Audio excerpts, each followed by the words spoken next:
Warning: the following video contains explicit language which may be offensive to some viewers or inappropriate for children. The content within this video is intended for mature audiences only. Your call is very important to us.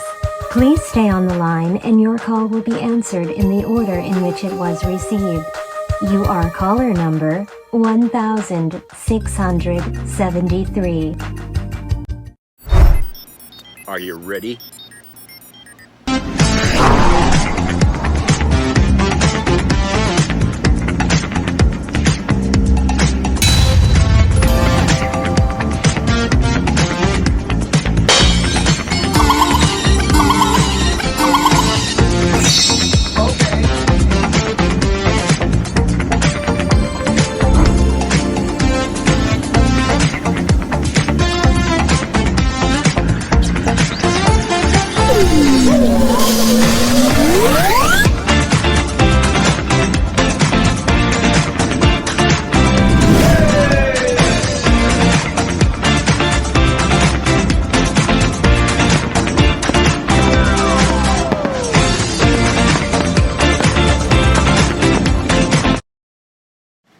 Hello everybody, it's Jeff.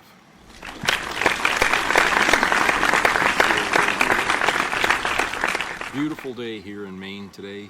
Not a cloud in the sky, blue and sunny, and the birds are tweeting. Great friggin' start to the work week here. Can't expect better weather than this. And it's not even that hot out really. I mean, it's really nice. I was out doing some stuff, and then of course today is Smokey, my cat's, her birthday. She turned 3 today, so I had to put a little special party for her there, which of course she doesn't seem to appreciate. These cats always do. You know, pets I guess don't understand what that is, you know, but oh well. It's really more for the owner than it is for the pet, I suppose. But it's hard to believe it's been, well, she's 3 years old. That didn't mean I have her for 3 years. I had her for like 2 years and 8 months, I guess. So almost 3 years I've had her. She was, you know, just a kitten when I first got her, and tried to do something nice for her I bought this great big pet playpen. I don't know if I mentioned this already, but I tried to bring her outside and she wouldn't have it. Okay, so I brought her inside. I don't know what I got to do. I mean, today would be a good day to bring her out there, but I don't want to make her upset because she might get sick or something like that, you know, trying to eat, and because or nerved her up. So got to go easy with her, you know. Cats are finicky when it comes to food. You know, if you change whatever you're giving them, you have to do it in stages. You can't just, you know, one day feed her this, the next day feed her something. No, they get sick when you do that. Their stomach is very sensitive, so you got to be very careful about how you shift their meals, you know. So for Smokey, tuna has been like the only thing she'll eat, and then for treats I give her these little chicken treats. She eats those. So if I change the diet, you know, in some fashion, there's always a risk that it's not going to agree with her stomach and she's going to get sick. So I don't know. That's just the way it is with cats. Everything has got to be a certain thing.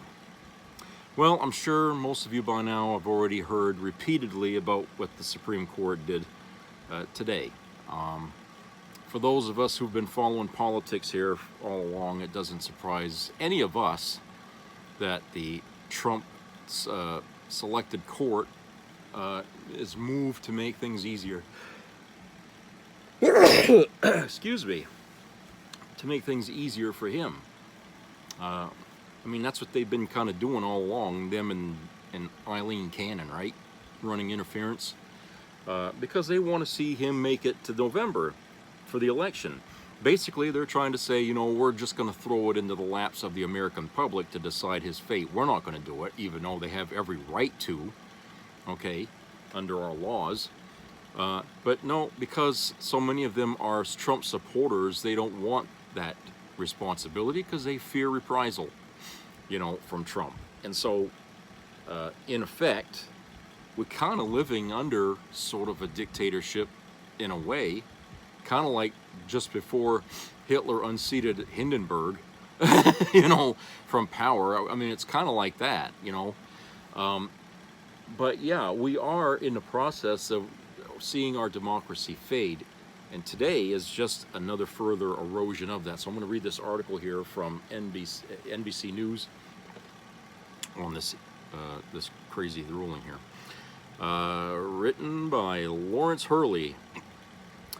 The Supreme Court on Monday raised the bar for prosecuting Donald Trump, ruling that he has immunity for some of his conduct as president in his federal election interference case, but maybe not for other actions, adding another obstacle for special counsel Jack Smith, who's taking this case to trial.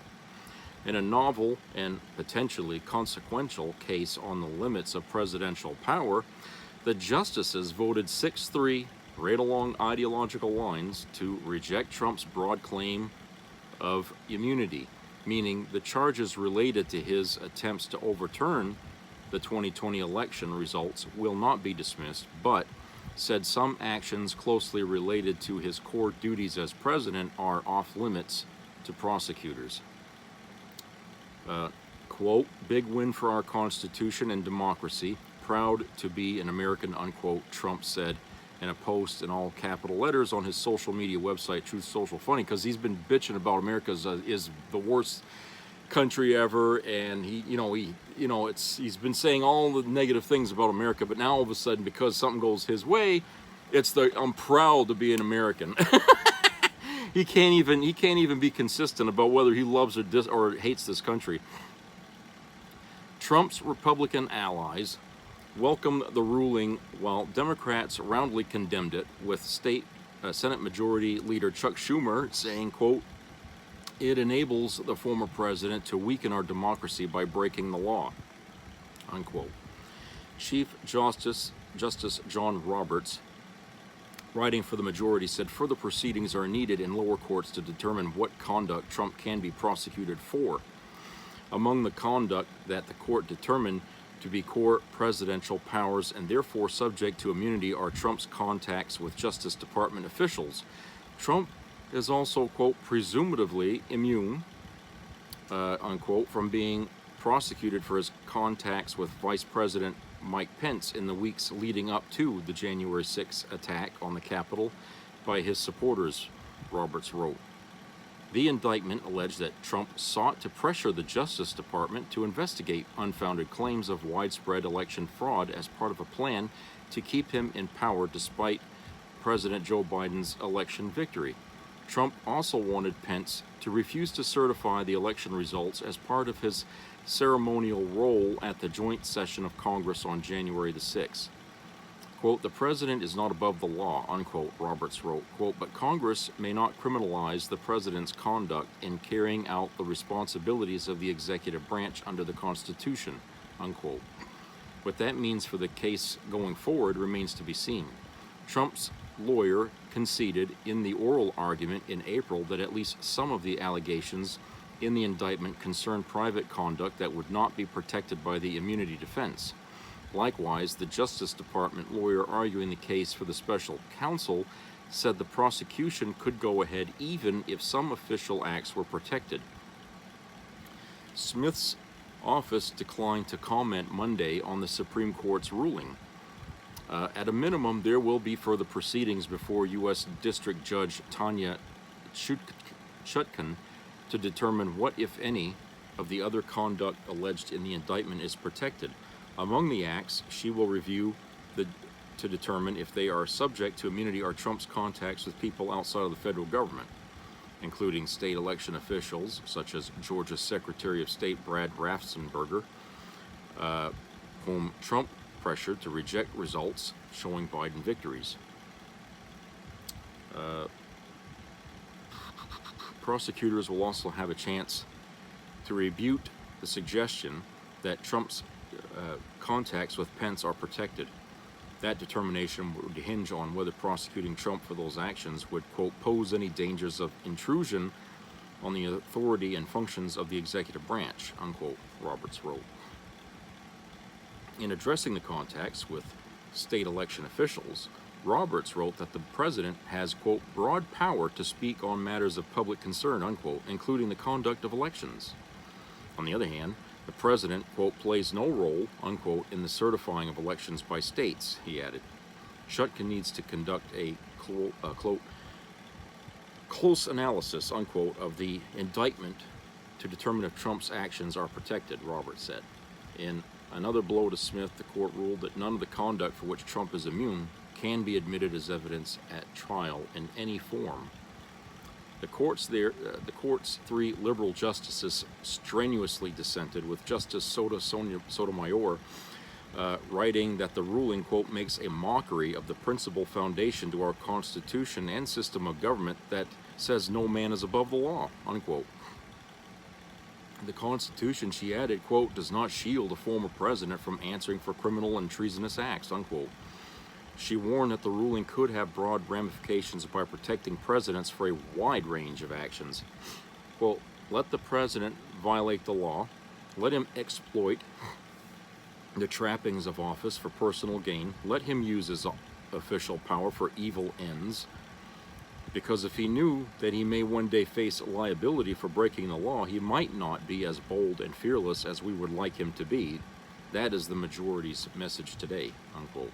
In a separate dissenting opinion, Justice Ketanji Brown Jackson described the ruling as a, quote, 5-alarm fire that threatens to consume democratic self-governance, unquote.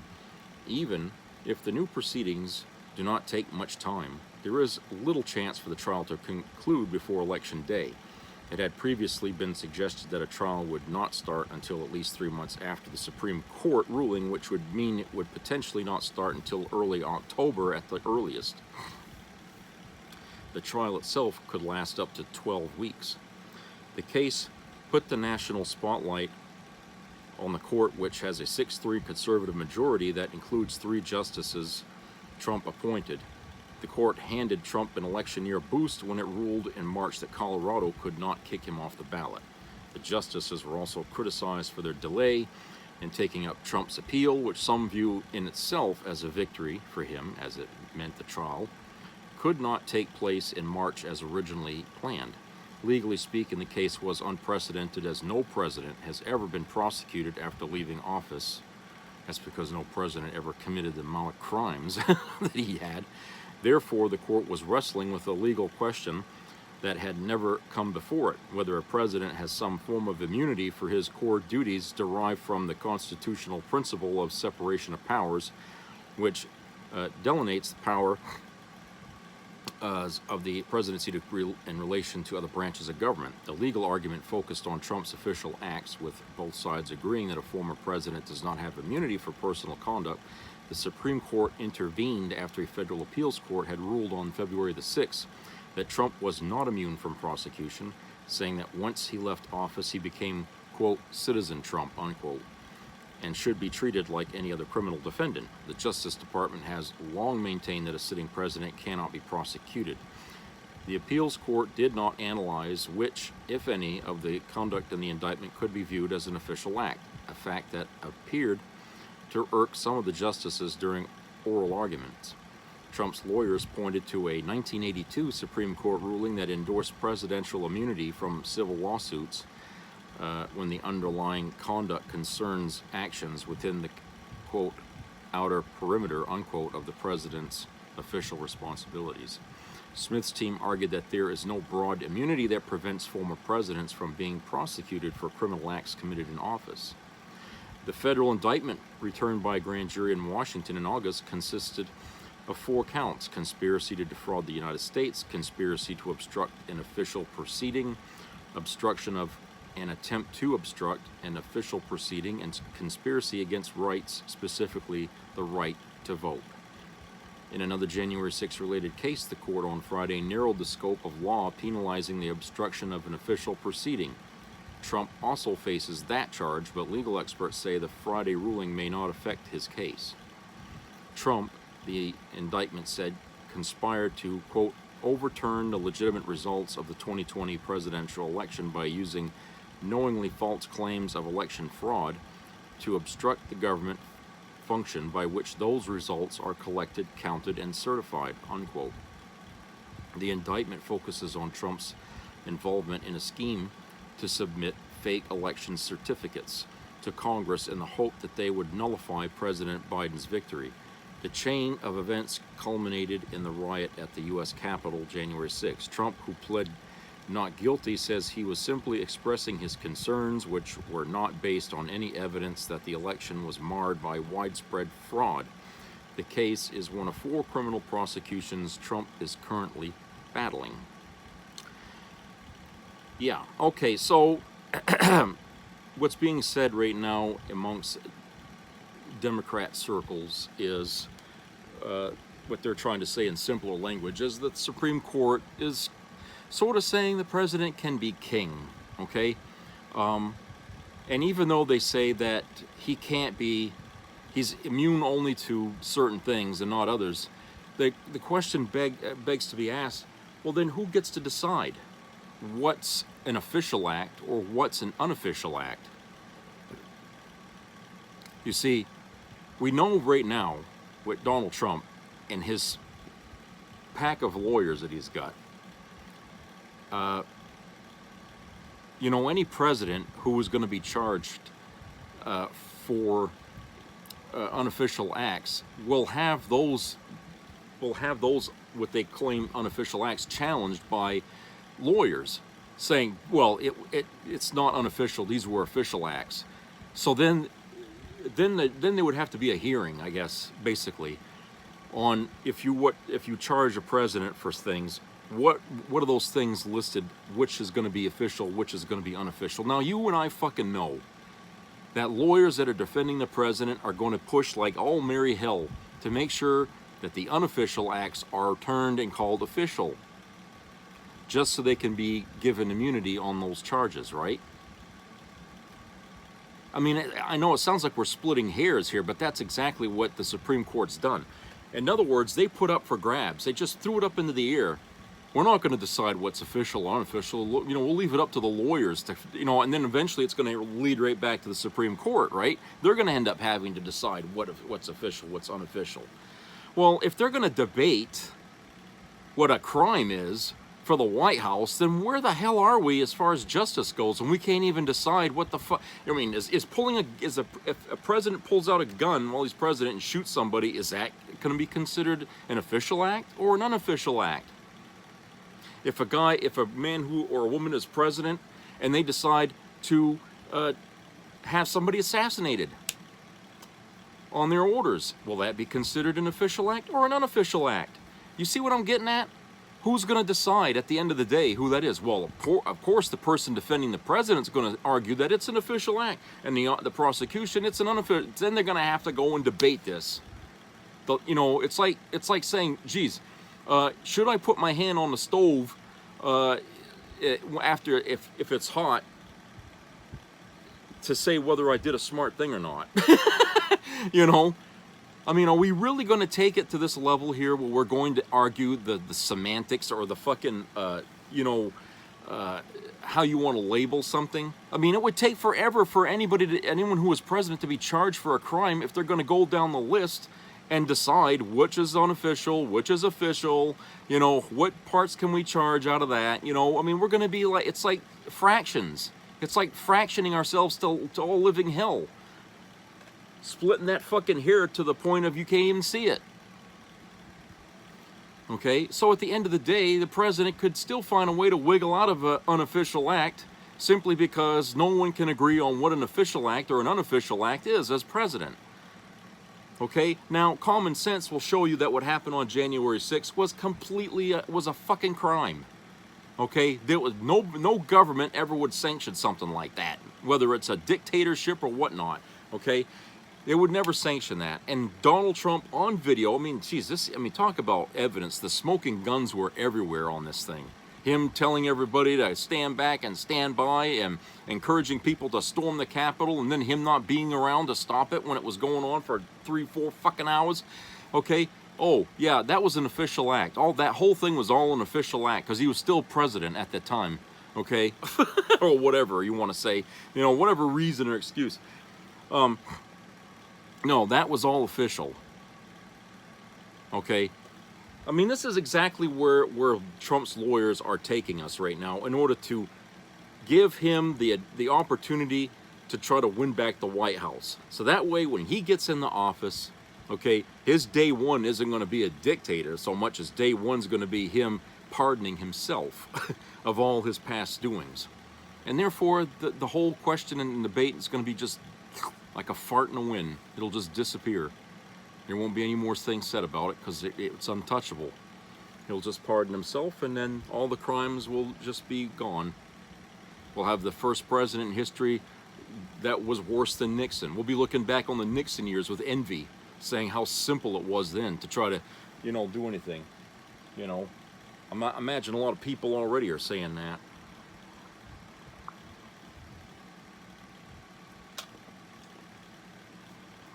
What I am surprised about is that there isn't more public outrage than there is. What we're hearing over this is coming from, the talking heads mostly in the media, who don't seem to really want to, how can I say it, analyze this thing here to the point where people can understand it. Because the Trump people are going around thinking that, oh, this is a big victory, this will give us our win in November. Well, no, it doesn't really necessarily mean that, because the other side is mad as all hop in hell about it. Because if there's anything that's going to come out of this, it's just going to mobilize the Democrats even more to come out and vote against him. Because they don't like to see where this is going, where this is all going. We don't want a country that's ruled by the Supreme Court. That's not the way our country was supposed to be run. Okay, I didn't elect those fucking judges. You didn't elect those fucking judges. Those are people appointed by government, people that are already representative to us. Okay, they selected those motherfuckers to sit on their benches. Okay, we didn't get that chance, so that's not a representative government. Okay, that's the Supreme Court, and who the hell are they to tell us where the bear shits in the fucking woods? When there's like decades of precedent on something, and then they just decide, oh, we're going in there to overturn it all. That's our number one goal. Why? What fucking reason? You can't even argue your point to make people believe it. After all this time that you guys have been bitching about abortion, the majority of the country is still for it. But no, because you can't get your way, you're going to try to get your way dishonestly. And that's what really pisses off the base. The majority in this country is you can't win this fight the honest way, the way it's supposed to be won. You can't win your fucking argument about abortion in the right way, which is by trying to explain to people why you think the way you think about it. Okay? You're too afraid to really say why you think that, why you feel that way, because you know that would make it even worse than trying to argue for the position of it. But the problem is you guys, you Republicans out there, have been beating us over the head with this anti-abortion rhetoric for decades. And after all this time, you still can't get the majority of this country on your side. And when you get a state or a couple of states to do what you want this whole country to do, look what's happened. Infant mortality rates went through the fucking roof again, okay? 13% in Texas alone. And that's just within the last year, or since they enacted that ban here. So it blew up in your face. I mean, you don't want nobody to look at that, do you? No, you don't want that. In fact, I don't even see the media really talking about it anymore, as a matter of fact. I mean, that should be, because abortion is such a kickstarter of an issue to get people to vote. You don't see the media really talking much about that. The fact that, hey, they got a ban, an outright fucking ban in that state. And with that ban in place, more babies have died as a result. Okay?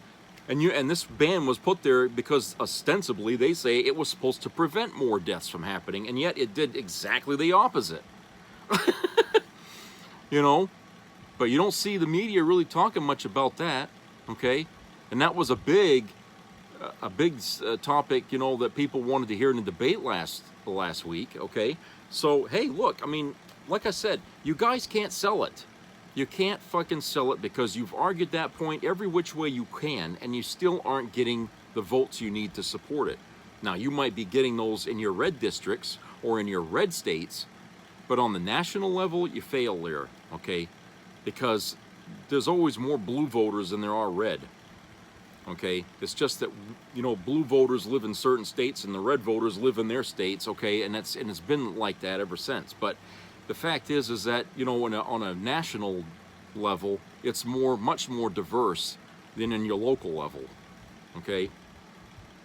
And the truth is that the way that things have been done, you know, by picking justices to sit on the court and then pledging their loyalty to the orange fat ass, okay, and telling him, oh, we'll give you your fucking abortion ban, and then him taking all the credit for it, by the way, which he loves to talk about and brag on, okay, which, you know, according to what polling that, or whatever the hell they've been throwing out there, shows that whenever that issue is discussed, people are turned off by it because there's not a lot of unity behind an outright ban on abortion, okay? There's not a whole lot of that, you know, because it affects Republicans too, you know. Just let's not say this is not a weapon just to attack Democrats. When you put a ban on abortion, that means everybody, no matter what political leanings you are in, everybody suffers.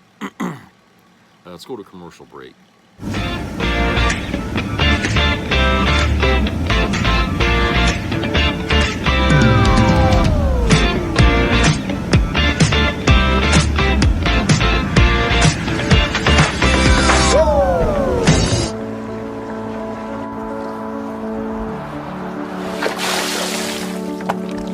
This is me. This is me.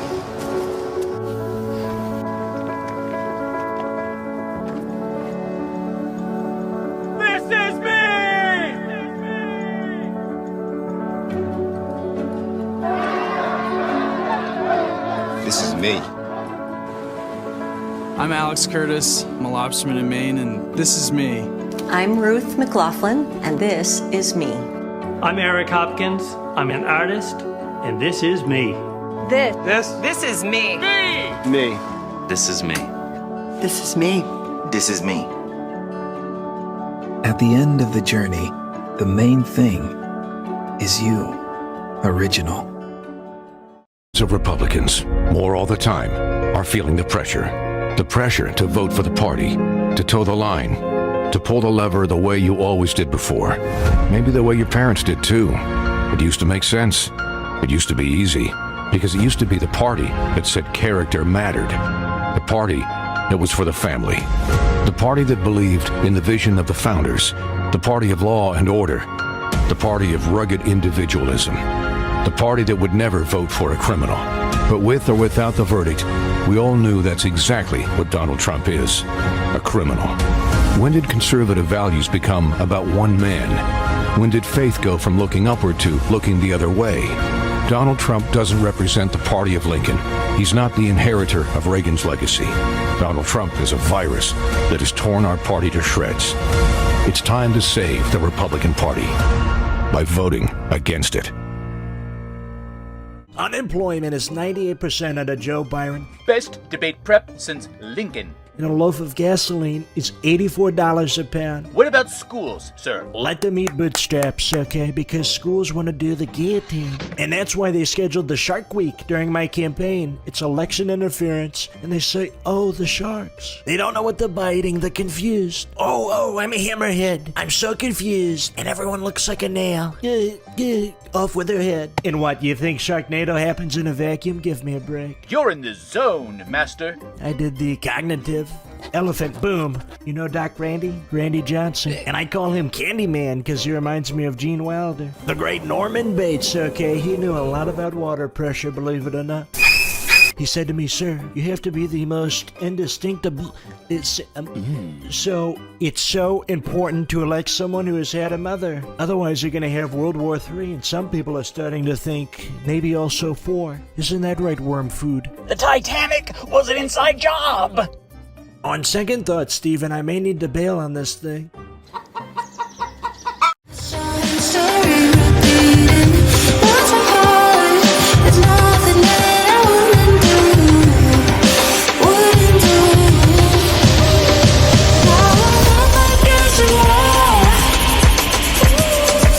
And I'll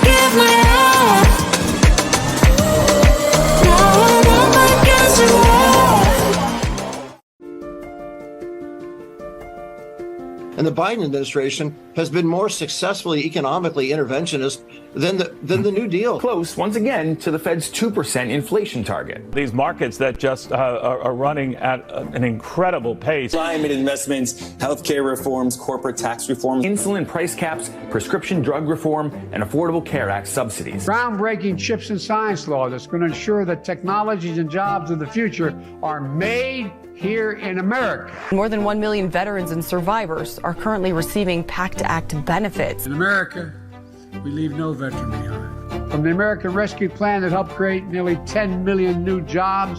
And given people in this nation, working people, middle-class folks, people who built the country, a fighting chance. We'll rebuild America's roads, bridges, ports, deliver clean water, high-speed internet. 15 million jobs. That's the strongest two-year growth in history. And all this progress is part of our vision and plan and determined effort to get the job done for the American people. Got it.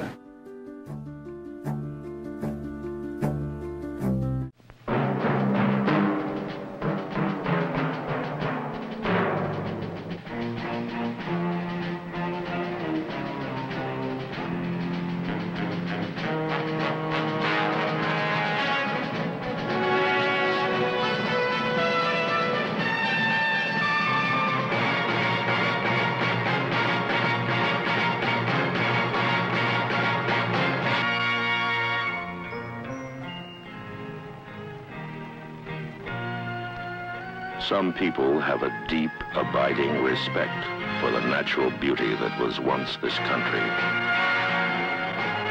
And some people don't. People start pollution. People can stop it. Write for Pollution Booklet, Box 1771, Radio City Station, New York.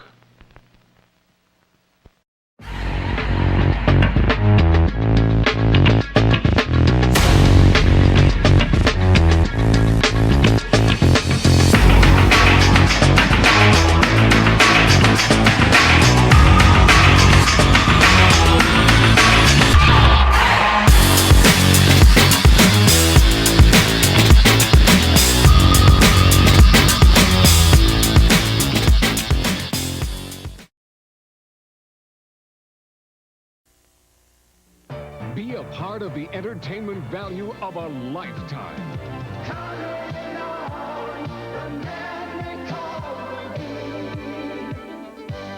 I loved it. It was the best performance I've seen in a lifetime. I loved the show.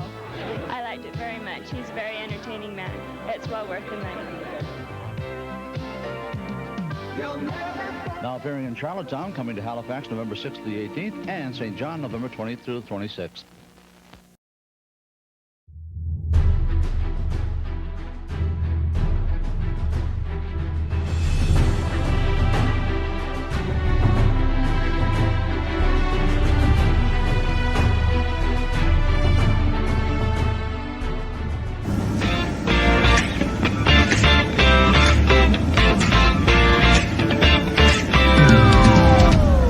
Welcome back, everybody. All right, so another example of why the Supreme Court should not be ruling or should not be governing our country here is another thing that's happened today. In this article here from the AP, written by Haley Golden, it's entitled, "Some Cities That Are Facing Homelessness Crisis Applaud the Supreme Court Decision While Others Are Pushing Back."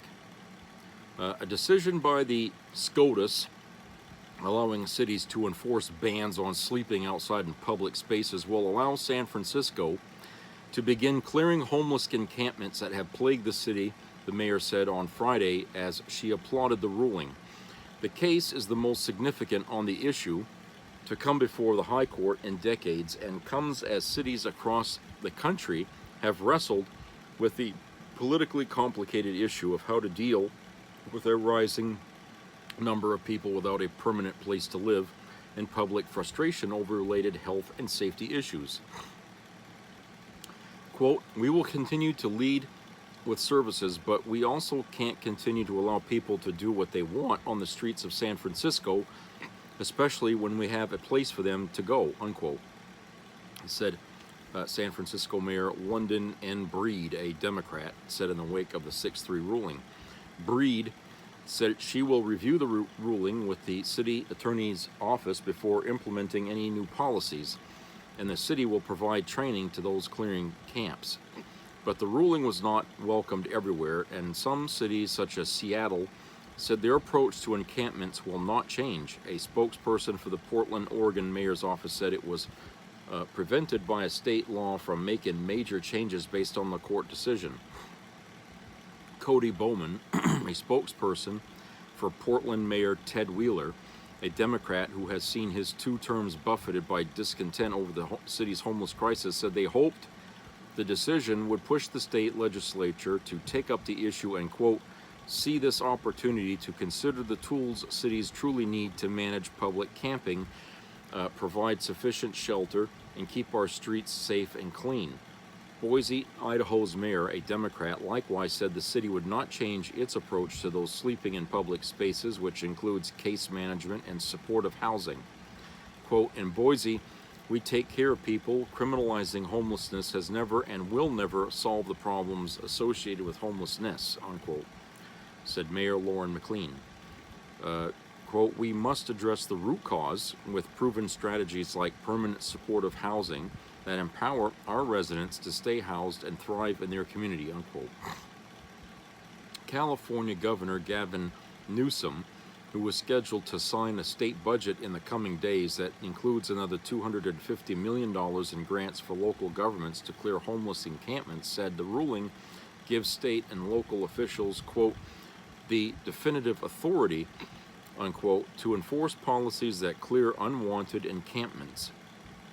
Quote, this decision removes the legal ambiguities that have tied the hands of local officials for years and limited their ability to deliver on common sense measures to protect the safety and well-being of our communities, unquote, Newsom said in a statement after the ruling, which came the same day Los Angeles released an annual count of the homeless population.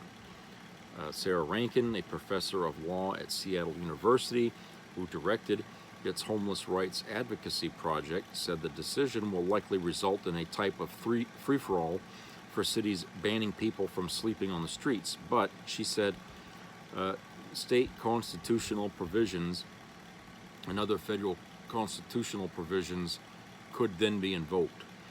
Quote, I think a number of cities are going to misread this as a green light for open season on unhoused folks, unquote, she said. Quote, but when they do that, they'll do it at their peril because I think that lawyers are going to come back at them under the other theories that are still available to them that are left untouched by today's decision, unquote. The case came from the rural Oregon town of Grant Pass, which appealed a ruling striking down local ordinances that fined people $295 for sleeping outside after tents began crowding public parks. The Ninth U.S. Circuit Court of Appeals, which has jurisdiction over the 9 western states, has held since 2010 that such bans violate the Eighth Amendment in areas where there aren't enough sheltered beds.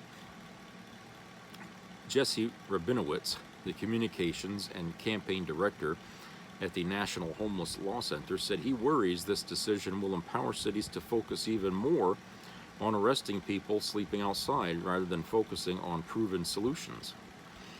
Quote, there are encampments in California and D.C. and New York, not because there aren't laws to punish people, but because there's not enough housing that meets everybody's needs, unquote, he said. Quote, in this case, will make it harder to focus on the true solutions. So yeah, here we go again, attacking the homeless. You know, they're the unwanted, because people don't want to be reminded of the fact that there's people out there who have been neglected by our system of government, by the people who elect individuals to deal with governing. They have their little agendas, and one of them has nothing to do with homeless people. They just want to be out of sight, out of mind, and they don't want, you know. I can't think of a time in my lifetime where homelessness just, you know, was never around. I mean, there's been homelessness in this country every year of my life. And for some reason, you know, people just don't seem to want to really dig into the root cause of why people end up in these situations, and how to get them back on their feet and make them productive citizens again. Okay, certainly people can argue the case that, you know, just giving them places to live is not really going to help them get off, you know, become not homeless. Well, true. Sometimes, you know, jobs are the other side of that problem, is that, you know, there isn't enough work. And I suppose there's a stigma out there from employers who won't hire anybody who is homeless.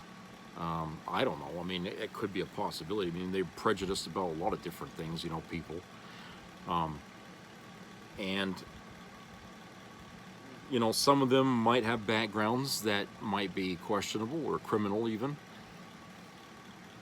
But, you know, we just can't bulldoze our way through that problem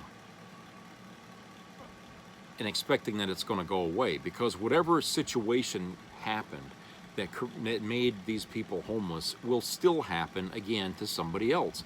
And so you bulldozing these people out, you're just making a nice clear space for more people to come in, you know, and fill those spots again.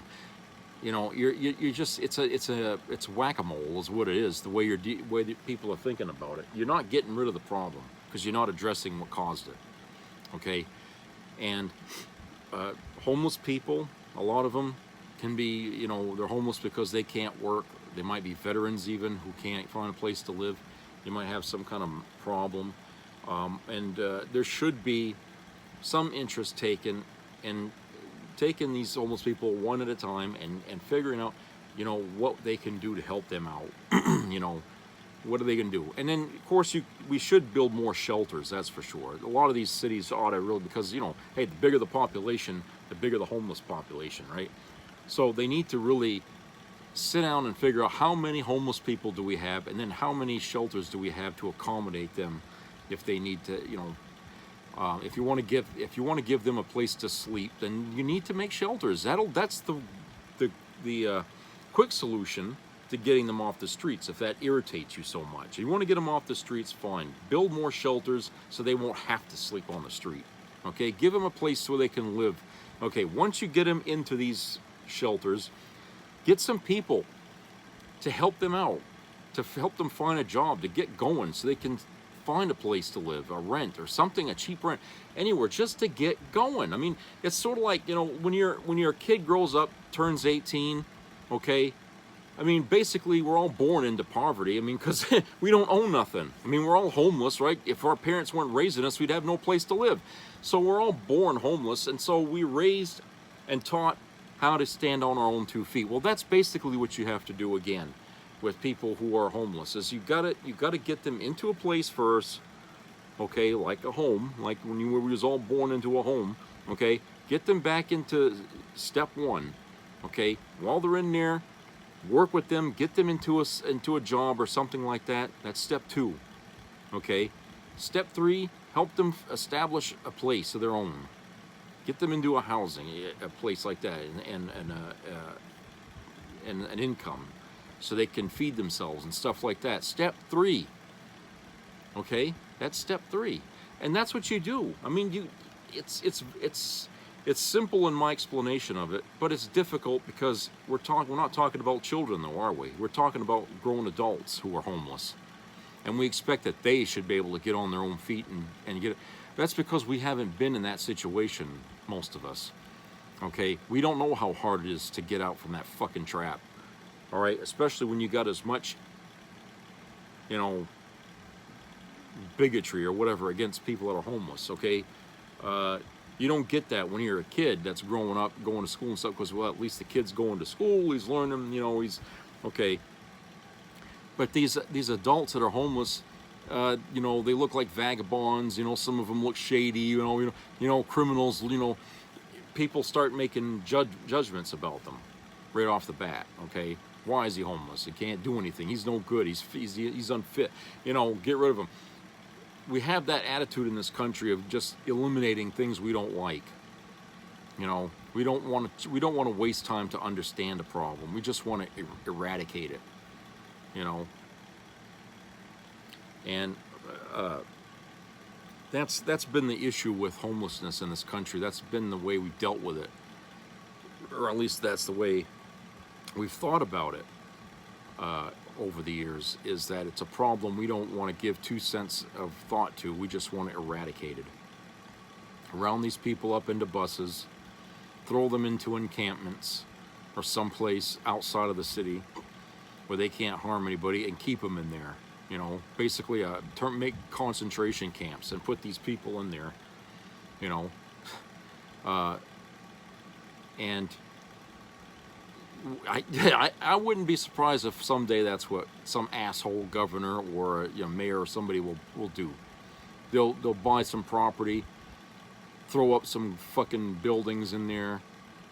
It'll be sort of like a makeshift prison, but it's not going to have bars. But it'll be a prison in itself in a different way. And they'll just round up homeless people and deposit them there, you know. And whenever the state feels like doing anything about it, whatever, but those people will be on their own. And, you know, that's how we'll deal with it. I see that coming. I mean, at one time I would never think that we would do that in this fashion, you know, to try to handle this problem. I would think that, you know, the interest would be into not just handing a person a fish so they can eat for a day, but to teach that person how to fish so they can eat for a lifetime, you know. And I think that's what these homeless people need. They don't need handouts. What they need is just a place, you know, to get out of people's sight and mind, and then let's teach them how to fish, okay? Let's teach them how to fish, so that way they can eat for a lifetime and they can stand on their own feet again, okay? A lot of these people, you know, they can once they're given a proper footing. Others, they might need a little more attention, maybe some mental health treatment, medication to address an underlying problem that might have got them there. You know, it's a situation that, you know, if we pride ourselves on living in a community, we all have to chip in to take care of it in whatever problem that comes up in it. Okay, we just can't, you know, we just can't go through life, you know, labeling people and throwing them under the rug because, you know, it makes us uncomfortable to see them, you know. I just think that, you know, if we change our attitude about that problem, we can see a much better result at the end of the day of how we corrected it. You know, and hey, if somebody manages to change their mind and they change things around and they do this, other places will see, hey, you know, they fixed that problem in there. Why don't we try the same goddamn thing? That might work here too. You know, and before you know it, there's a whole new attitude in the country about homelessness and all that stuff. And then before you know it, it's not such a problem anymore. You know, and you won't need the fucking Supreme Court to make a ruling on something like that. Okay, we don't need them to tell us how to where the bear shits in the woods. Okay, common sense will tell us what we need to know, and we already know what needs to be done. We don't need them to tell us. All right, the Supreme Court these days is throwing their fat around on everything, and that needs to stop. But that's a whole other problem right there. Okay, so. Yeah, that was another thing, another example of how, you know, letting the judiciary run our country. Okay, as you can see, it's not doing a very good job, is it? Because in the way they run things, it's always going to land on 6 justices against the 3, and in that respect, the minority becomes the majority, and the majority is now the minority under that system. You see how that is? It's not supposed to work that way. Okay? When a majority rule is the official way of how we do business in this country, you're not going to get a majority rule in the Supreme Court now. Okay? Who these people are in there for life, right? There's no term limits or nothing on these motherfuckers. Okay? They're in there forever. All right, so what they do is going to take a long time to undo.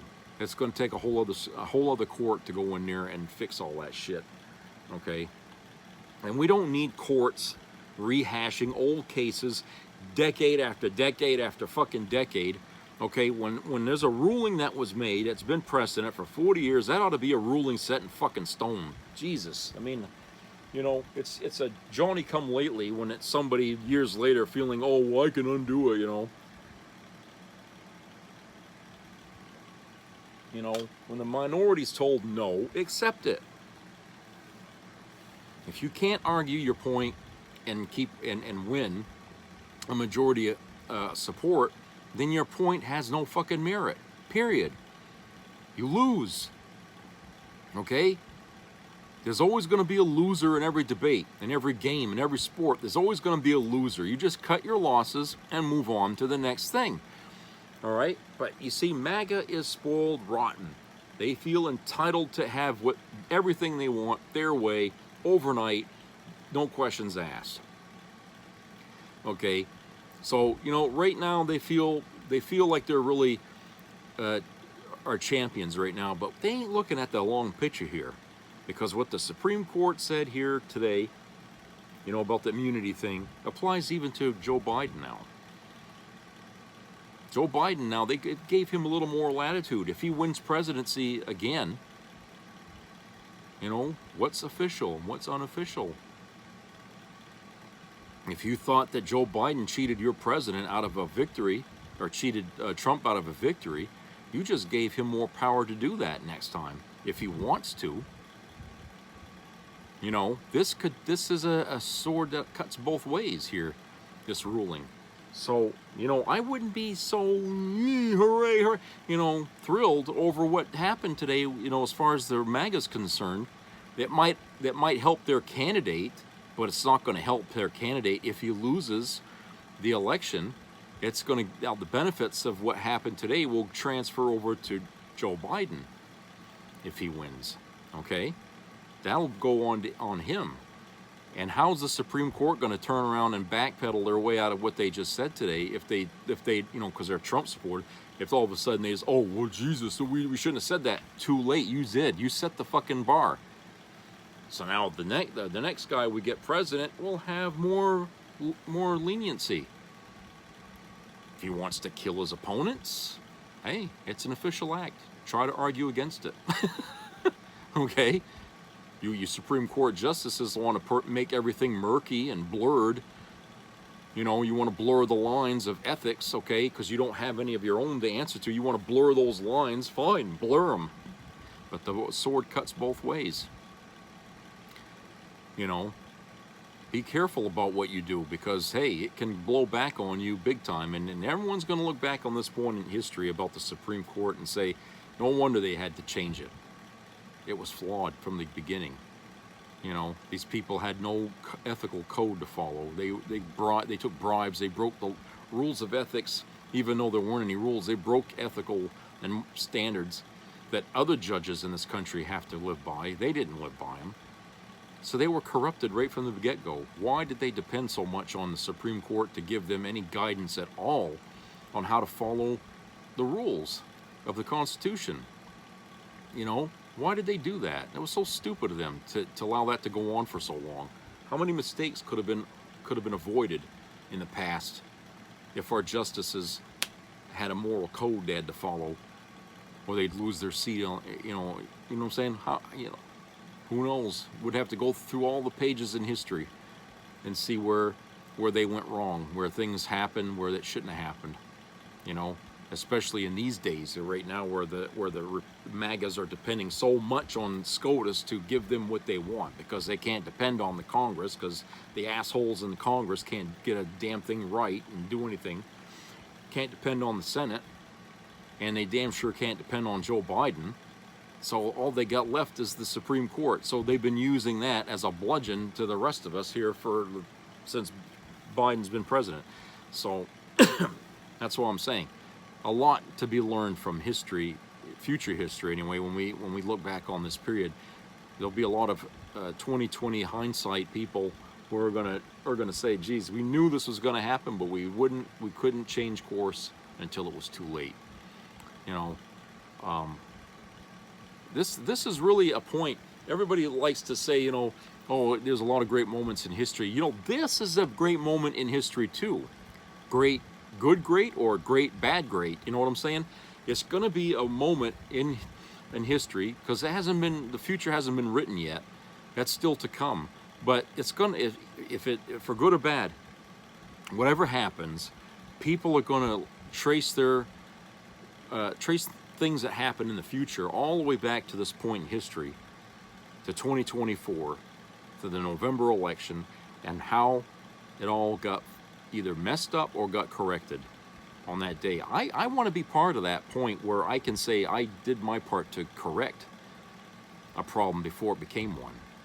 Because if I don't show up and vote, and that problem starts, I carry the blame for the future.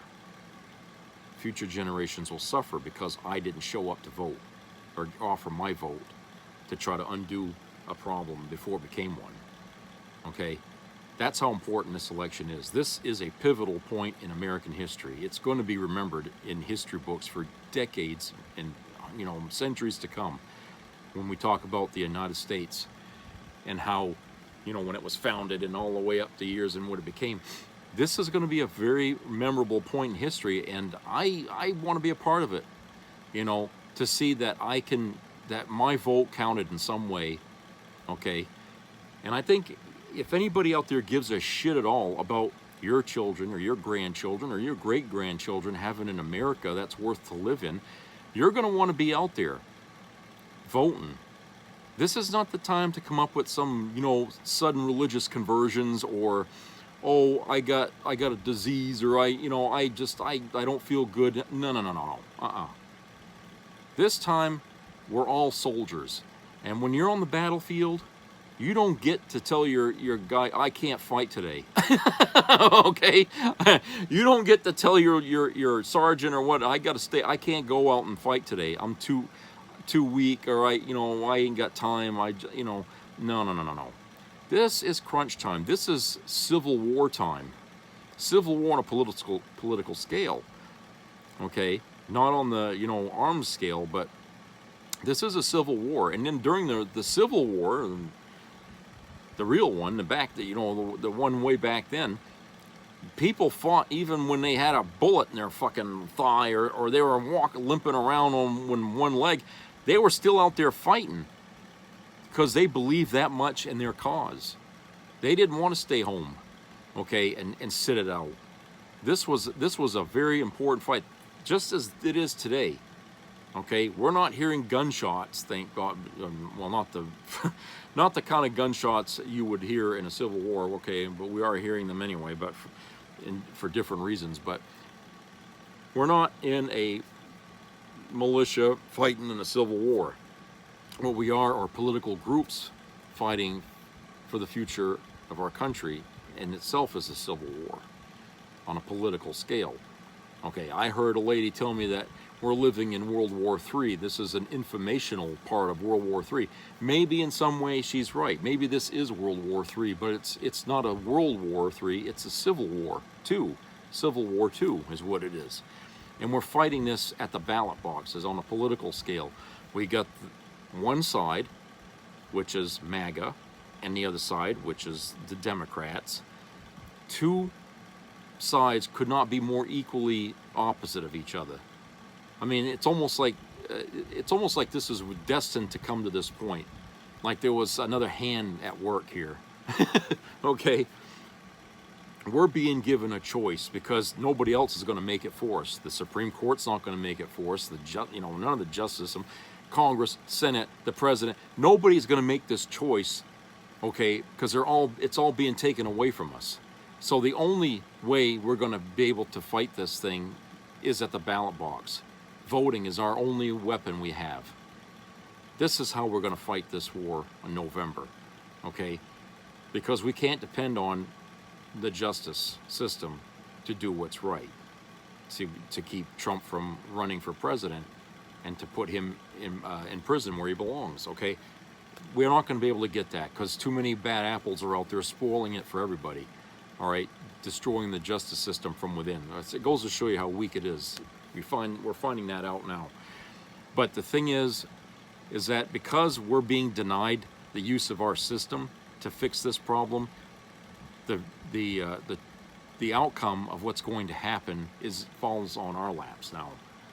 So we have to pick up that baton.